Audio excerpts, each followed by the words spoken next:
এই ঘটনাটি শোনার পর আপনার অজান্তেই আপনার চোখে পানি চলে আসবে।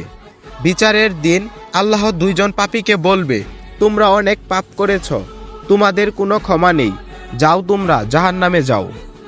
কথাটি শোনা মাত্রই প্রথম জন দৌড়ে জাহান্নামের দিকে ছুটছে, অন্যজন ধীরে ধীরে যাচ্ছে আর আল্লাহর দিকে কাঁদো কাঁদো চেহারায় বারবার পিছন ফিরে চাচ্ছে।